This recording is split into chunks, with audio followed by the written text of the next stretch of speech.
Trailing by 27 at one point, the Washington Wizards actually showed some fight in that second half. They outscored the Timberwolves, a big reason why. The young nucleus of wings for this Washington Wizards team. Let's talk about it. Let's break it all down. All that more here on Locked On Wizards.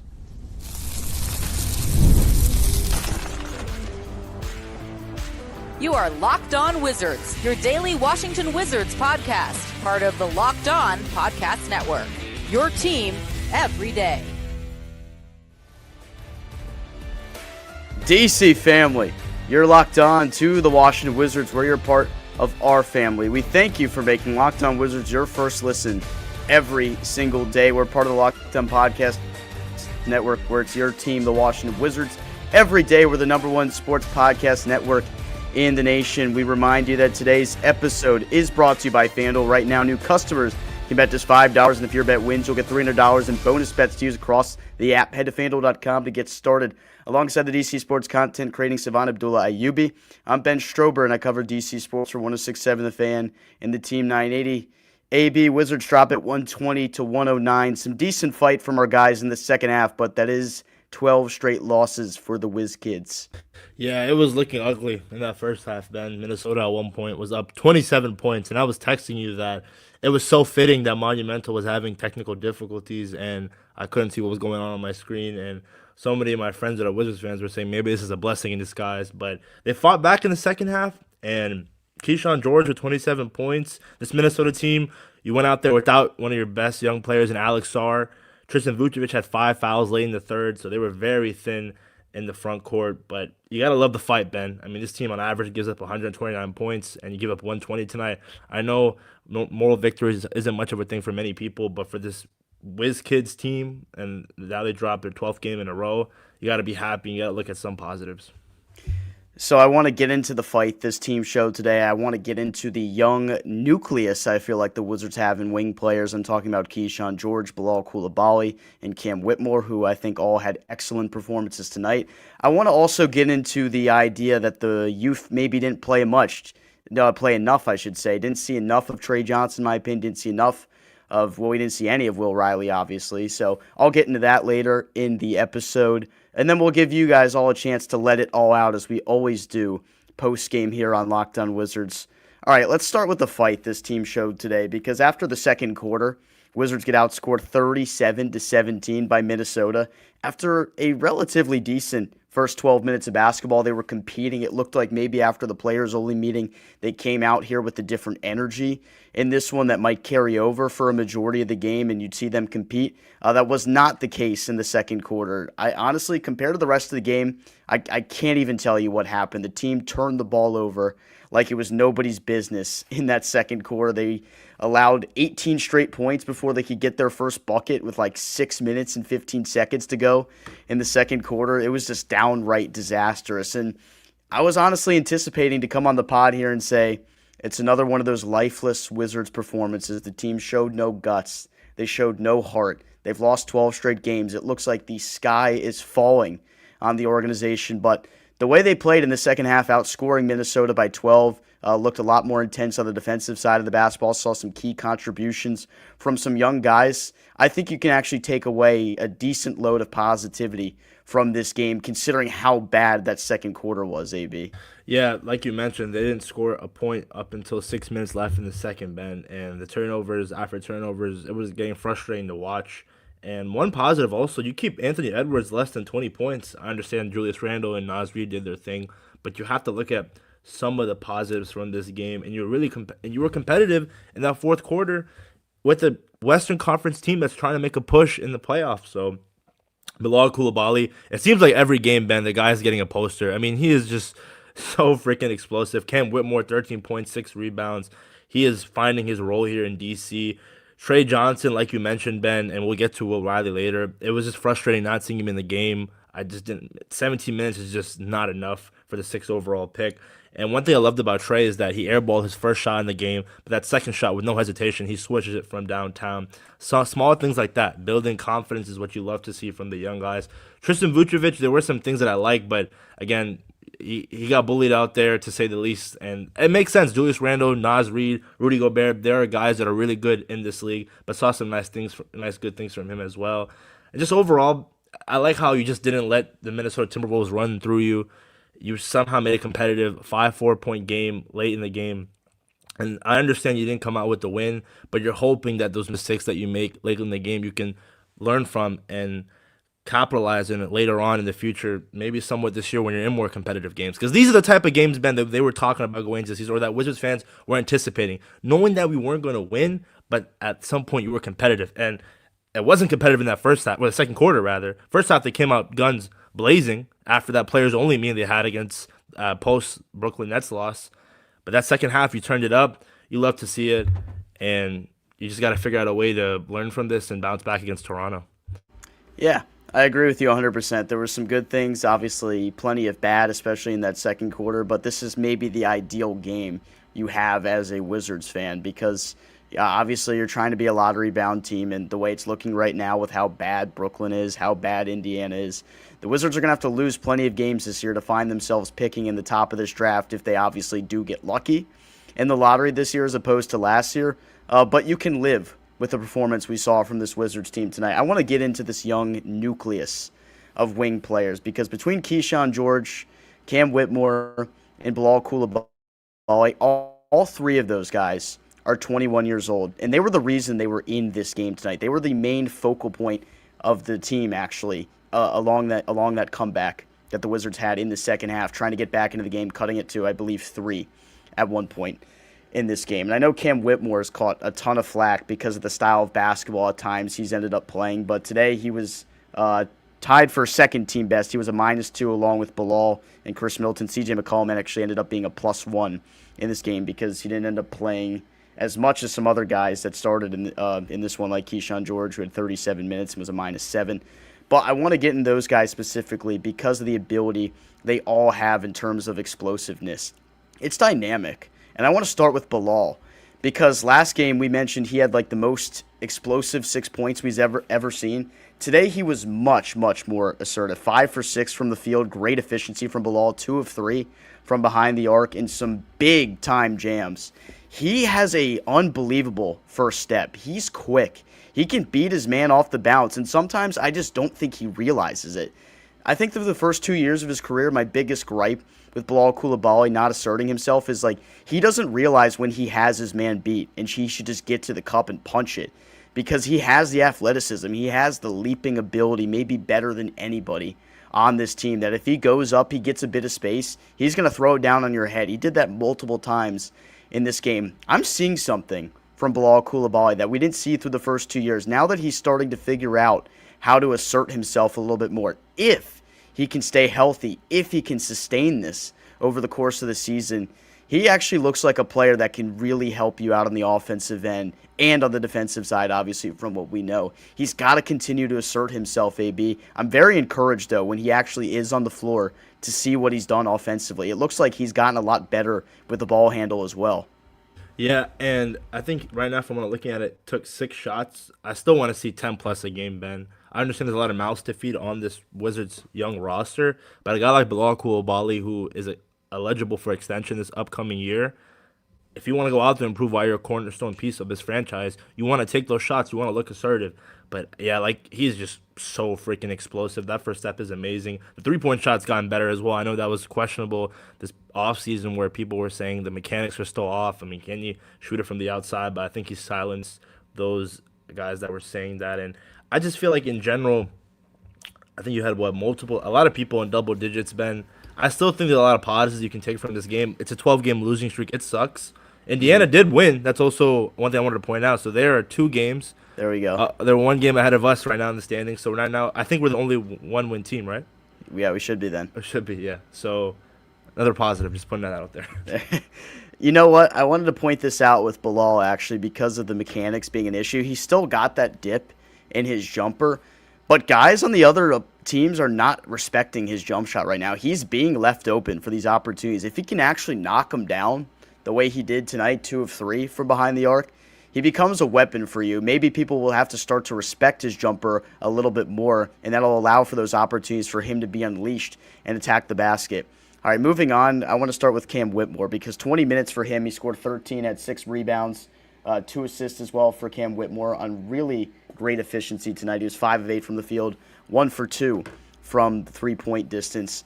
Cam Whitmore's your microwave scorer. Like, we know that is his biggest asset to this team right now, is that if he comes off the bench for you, he is electrifying. He's a guy that can get you buckets seemingly whenever he wants at this point. I know he's gotten so much flack from the fan base over the first 3 weeks or so of the season, but you can't deny the athletic ability and the, just the prowess he provides for you offensively. When he comes off the bench, there are moments where I see him come in the game, and he scored, I think it was 11 points in the first 10 minutes that he played, and then he comes out for long periods of time. So honestly, if Cam Whitmore's the hot hand out there, I don't understand why you take him out of the game in these situations. When he gets hot, he's tough to stop offensively.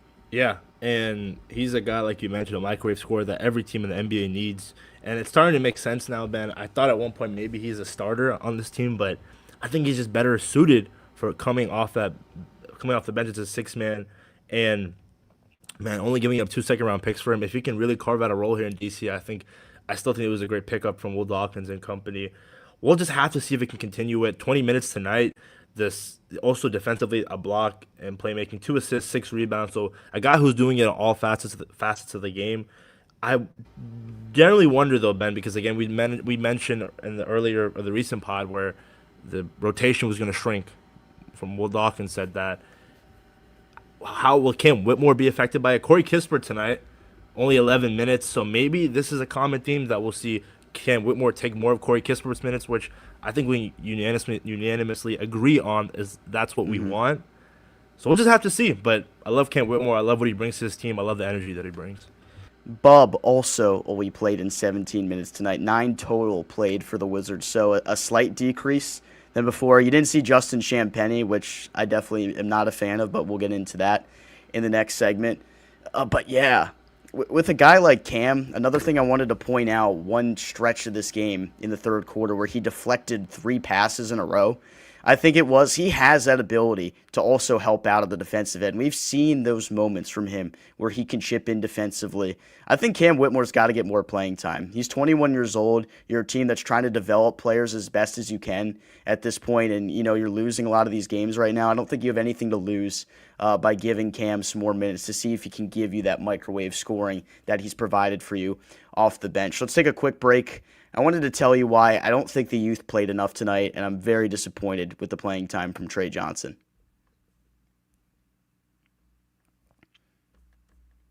Let's talk about something every business owner knows too well, missed calls. When a customer tries to reach you and you can't get through, that's money slipping away. Quo, spelled Q-U-O, is the smarter way to run your business communication so you never miss an opportunity. Quo is the #1 business phone system built for 2025, not 1995. It's simple, modern, and designed to help you communicate faster, look more professional, and stay connected wherever you're working. I love that Quo works right from an app on your phone or computer. No extra devices, no clunky landlines. The built-in AI is a game changer. It logs your calls, writes summaries, and even sets up follow-ups automatically. And if you can't answer, Quo's AI agent jumps in and it qualifies leads, routes calls, and makes sure no customer is ever left hanging, even after hours. Try Quo for free at quo.com/LockedOnNBA. That's QUO.com/LockedOnNBA. And yes, you can even keep your existing number. Quo. No missed calls, no missed customers. Let's be real. Making excuses doesn't solve anything. We've all heard them before. It's just stress, I'm tired, or it happens to everyone sometimes. When it comes to performance, sometimes your body needs a little extra support, and that's where Rugiet comes in. Rugiet.com offers fast-acting, doctor-prescribed treatments for ED designed to help you stop making excuses and start making moves. Rugiet makes it easy to get started. You just connect with a board-certified doctor, 100% online, no awkward waiting rooms, no in-person appointments. If prescribed, your treatment ships discreetly straight to your door. The process is fast, simple, and private, and it's all handled by real doctors. Visit rugiet.com/LockedOnNBA to get 15% off your first order. That's rugiet.com/LockedOnNBA. And don't forget to use our code LockedOnNBA so they know we sent you. Rugiet, stop making excuses and start making moves. Trey Johnson only played in 17 minutes tonight. There's just no opportunity for the guy to get in rhythm when he's playing this lack of minutes right now. And at one point I tweeted, and this was obviously the beginning of the third quarter, I say, I love how we're getting blown out and both our first-round picks cannot see the floor. And obviously the Wizards do end up coming back a little bit. Trey gets in, I think it was around the 6-minute mark of the third quarter, and he ended up playing the rest of that quarter. But only 17 minutes for the number 6 overall pick for a guy that has the innate shooting ability, a guy you want to see get in rhythm, get reps, and work in within this offense to try to find some continuity, try to find some consistency, and you're just not seeing it. I don't really understand why he would only play in 17 minutes in this game, but you're in a situation you're trying to develop every single night. We don't need to see CJ McCollum playing 31 minutes in this game. We simply just don't. CJ McCollum can provide you that scoring that you ultimately wanted to help you compete a little bit, and you want to showcase him to an extent to become a trade asset, but you got to prioritize developing your guy in this situation. I'm not happy the fact that Trey only played 17 minutes. Again, Ben, I was saying at least 25 to 30 minutes is what I want to see from the 6th overall pick, who had a lot of expectations going this season, at least from our end, and limiting him to that many minutes, or to that little of minutes, is absurd. There was a point in time in the game where he scored 4 in a row or 6 in a row, and nice mid-range shot. One thing that I love about, or one thing that he's been excelling at so far, is just transition threes. That's one thing that's his bread and butter right there. But also when it comes to offensive game plan for him, I just don't see anything, Ben. Why aren't we creating shots for the young guy? Down screens. I mean, you have 7-footers in Marvin Bagley and Alex Carr when he's healthy, and Tristan Vucevic, who can set the guy down screen, a corner three. It just doesn't make any sense for him to get the ball and just the coaching staff telling him to create your own shot. I mean, he can do that, but why not simplify the game and make it easier for him? It just doesn't make any sense. And Will Riley not playing, man, I mean, we made literally a video talking about how this guy is going to be a potential point guard here, or maybe could play that point guard role here down the stretch of the season. And him getting a donut tonight, I don't know what's up with that. Yeah, I don't understand, because you send him to the go-go to play 2 games. He plays really well, and you say it's because you want to see him operate as a playmaker. You want to get him on-ball reps. And then also Dawkins made it kind of clear like this wasn't going to be a long-term thing for Will Riley at the NBA level. Said he'd be here for a little bit. That's verbatim what Dawkins said. If we're going to see this materialize at some point with these young guys, you got to give him minutes on the floor. This was a situation where I know they're cutting into the rotation. They're not playing as much. But if you're seeing Corey Kispert only playing 11 minutes, Bub Carrington only playing 17 minutes in this game, we can't get any minutes for Will Riley in this one. It's just a little bit surprising to me. I feel like it was an opportunity where at some point in the third quarter of this game, you could have had Riley come in and, provide some minutes while Kyshawn George was on the bench at one point, and see what he had. See what he can showcase for yourself, because we don't need to see veterans playing in those spots. We don't need to see it. We need to see people developing. And yeah, Trey not playing enough. Will Riley playing absolutely nothing. Justin Champagnie playing 0 minutes as well. It's just a little bit confusing. Just a little bit. The inconsistency, Ben. I mean, JC was starting for a couple of games, and now he's getting a donut. I understand Chris Middleton's back, but I just the trying to find the solid rotation to me, it's been up and down. And I'm hoping that similar to last season, where the young guys play a lot more after you dealt some veterans post-trade deadline, but I want to see this right now. A lot of Wizards fans understand that we're not going to win games, so you might as well see our young guys develop. But if you're losing games and on top of that limiting your young guys, then what's the product out there that we're going to see? It doesn't make any sense. Yeah, it's weird, because every single game I feel like you have to watch for something different at the end of the day when you're watching this Wizards team, because they're not going to compete in a lot of these games. And tonight they actually competed in the second half. I was satisfied to see it, because I really did not want to come on the podcast today and rip into the team. You just had a players-only meeting. If you would have came out there and replicated that second quarter performance for like the majority of the game, that'd be a really bad look. After having a players-only meeting saying like we all need to take accountability for effort, not playing well. If anybody caught Varun Shankar's defensive film breakdown that he put on his Twitter, I'd recommend you go check that out from the Brooklyn game. Seeing all the miscues they made defensively, all the ball watching that occurred on the offensive glass, allowing Brooklyn to get so many second chance opportunities. You feel like that message would be clear, and you'd see them come out with a lot more intensity, which they did.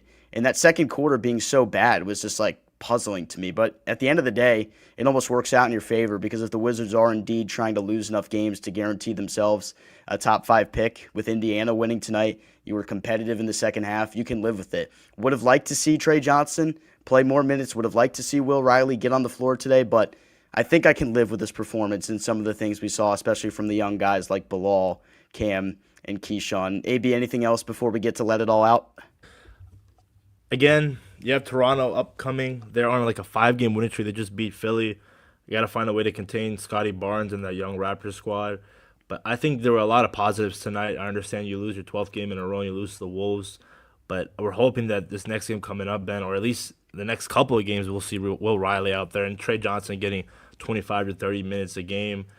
I can't, and I've seen so many Wizards fans saying it just doesn't make any sense seeing this team lose a lot of games in a row and not seeing our young guys play. It just, in any sports realm, it just doesn't make any sense.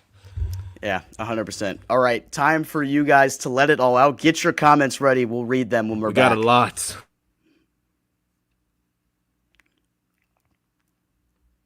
When Skims announced they were making underwear for men, the reaction made perfect sense. People have been talking about Skims comfort for years. Most guys, though, stick to whatever they've been buying since college. Same fits, same waistbands that roll, and a whole lot of settling.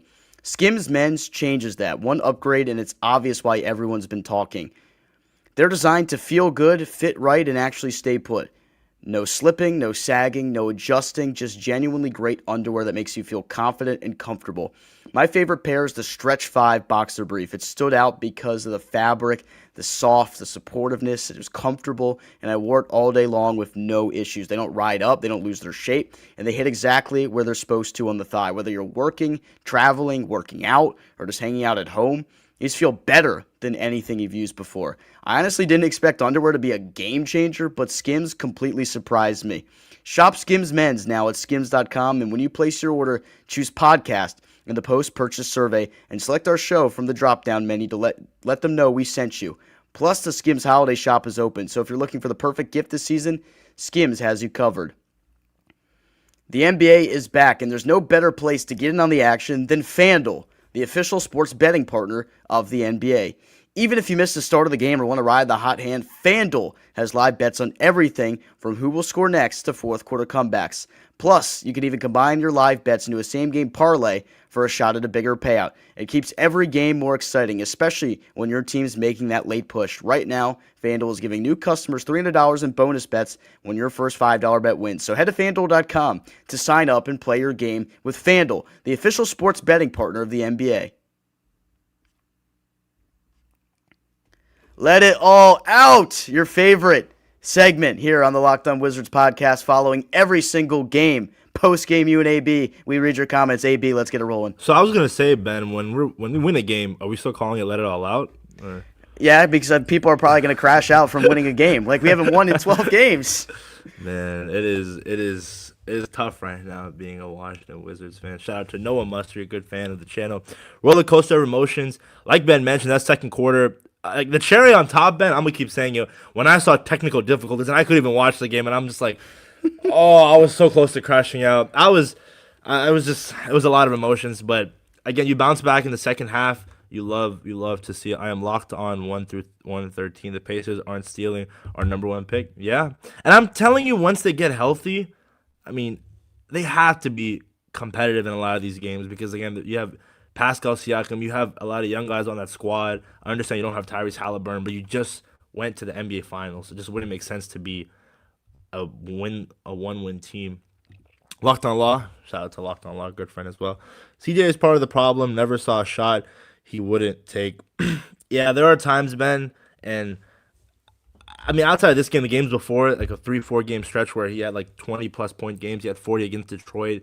But there are some times when I'm just like, is that a good shot? And for a guy that's played in the league for so long, it's kind of questionable, but again, he does bring that veteran presence. There was one exact play, and I feel like I saw somebody tweet about this as well, but I noticed it right away, and I was like, dude, Trey was wide open. CJ had the ball up top. He looked at Trey, standing there wide open on the wing. He looked his direction and looked him off, and then drove and shot a contested runner and missed. I'm like, dude, come on. Like, CJ, man. Like CJ is such a mixed bag at this But point. it's free him though, right? I guess.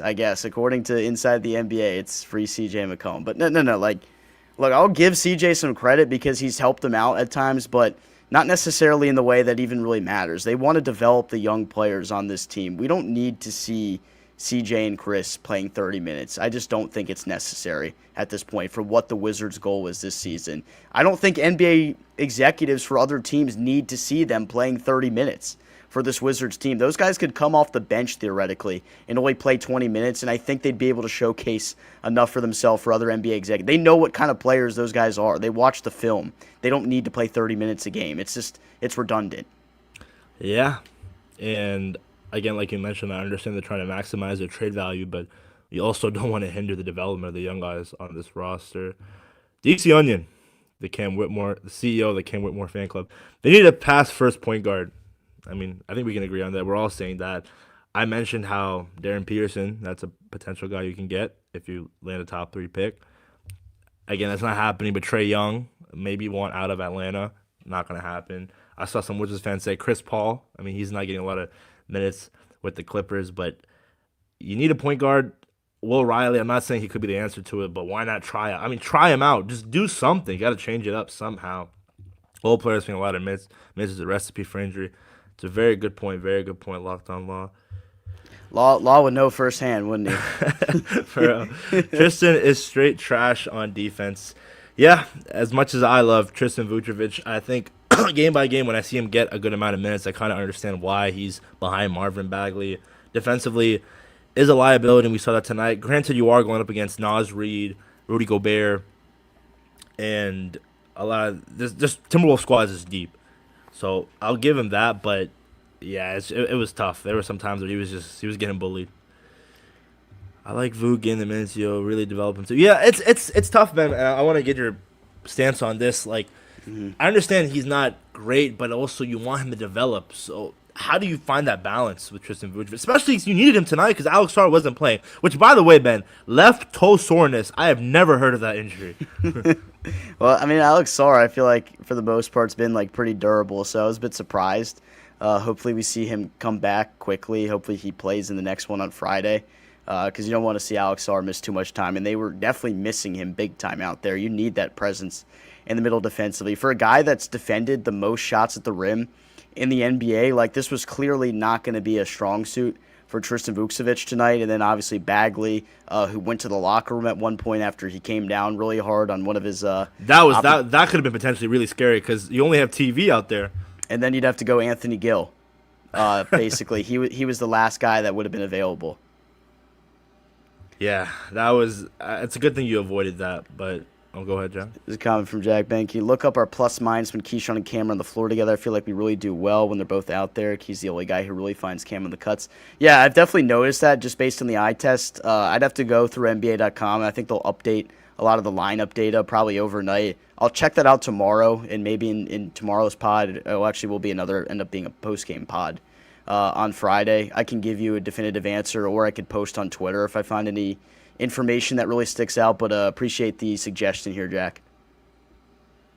I like this nickname. Thank you, Rich Reloaded. It's a tough Strober and Ayubi. Guru Strong says we should be all in on a John Moran trade. Nobody is untradeable if we can land him. Ben, go ahead. John Morant in DC. I mean, it's a great fit right there. Like. That'd be my last resort option if they like fall out of the lottery again or something like that. That's not happening right now. I don't think they should. I don't think they should get involved in that situation. They need a point guard, but as it stands right now, competitively, they're not trying to win basketball games. They're going to intentionally leave the point guard as a big hole. They're going to have Kyshawn play in this point forward role pretty much the entire season. Bob Carrington is not the guy at point as it stands right now. He's not been good here in his second season. I hope he gets it together. I'm not going to give up on the guy. What happened? It's a good question. Again, I'm not calling the man trash. He's so freaking young, but there has been a night and day difference, and I'm trying to figure out what's happening here. And again, I'm not ready to give up on him. I think it's ridiculous. Some fans are saying that, but I need to see some form of improvement because this is a guy that hit a game winner in Game 82 of last season off the glass. Yeah, and he said his confidence was higher entering the season, but I think that confidence has really faded over the first 15 games of the season here. What is that? Is it 14 games or 15? I don't even know what a record. I just right now we're 1-13. Yeah, 1-13. See, I'm losing. I just know what the streak is. I can't even remember how many games it's been, but I just know we have one win and we've lost 12 in a row. So something's got to give at some point, right? Right? Ben, be honest. If you had to put money on it, if you were a betting man, do you think this team breaks the record of the losing streak held by Detroit? Let me see. Let me pull up the full schedule here so we can really assess where we're gonna be. Hold on, my computer's being mad slow right now. You're fine. We have all day. Give me 1 second. You can read another comment while I get this up. Yeah, you're good. You're good. Appreciate you guys also 57 in here on a Wednesday night talking about the Wizards, y'all, the real ones. Shout out to everydayers. Oh my God, look at this. That's a crime rate. I think he's talking about John Moran. Oh, yeah, that's man. great. Look, I'm a huge NBA YoungBoy fan. I know John Moran's a huge NBA YoungBoy fan, but you guys will get along. We got to keep the antics off the court sometimes, you know. Yes, sir, yes, all right, so Friday against Toronto. I don't really know what I think about Toronto. The Bulls started off really hot. They've kind of faltered since. So 13, 14. The Hawks, I don't think that's a team you can beat right now. They're playing well without Trae Young playing. Once you get to 15, you have the Pacers on the road in an NBA Cup game. So can you imagine if we win our first NBA Cup game and break a 15-game losing streak? Hey. But if you don't, you'd be at 16, and then you'd have Milwaukee at home on December 1st for a chance to break the franchise record. Ben, if you don't beat, I wasn't talking about franchise record, but I was talking about the NBA record. Forget the franchise record. If you don't beat Indiana, Ben, then there's a big possibility. Well, then all bets are off at that point. I don't know. I'm gonna try not to think about it. Yeah, me too. But it's just like something as I can. It's something in the back of your mind. Let's go. Let's go one more comment here. Let's go one more comment. Let's see. Uptown Dre. I love the comments as always. Our guy. Why? My brotherins. I didn't see the game. Watching the playback with my fam back. Oh, Turkey Day. It was my fam's Turkey Day after party. Okay, that's tough. F1 arcade. Also, Bub. I said Bud. And Trash. This guy is 20 and playing a new spot. I agree, Dre. I think the point guard role, it's a difficult position. It's hard to develop. We all know that Bud plays that combo guard role well. We saw that last year with Jordan Poole. I think whatever role he's trying to carve out here, it's going to take some time. And hopefully we'll see him flash more the second half of the season. But just remember, this kid, he was all-rookie second team, right, Ben? Okay. Yep. So going from that to this, it is frustrating because you see the regression. But also, there's still a lot of season to be played. I think it's too soon to give up on him. You don't want to do that because that really hurts a young guy's confidence. And I think even what about this, putting him in the Capital City Go-Go, that's too much too, right? If it continues to be this bad for a while, it might be something they do just to see if he can get his confidence back and showcase himself a little bit offensively. I'm not quite ready to go there yet. Yeah. I mean, if LeBron can play in the G League, I think Bub. Yeah, LeBron, best G League player ever. Sheldon T, last one. If you think Bub is worse, you didn't watch Johnny Davis. Yeah. Oh, boy. I wonder what Johnny Davis is up to nowadays, man. I think he was signed somewhere early, a couple weeks back. We were just talking about Troy Brown the other day, too. Jeez.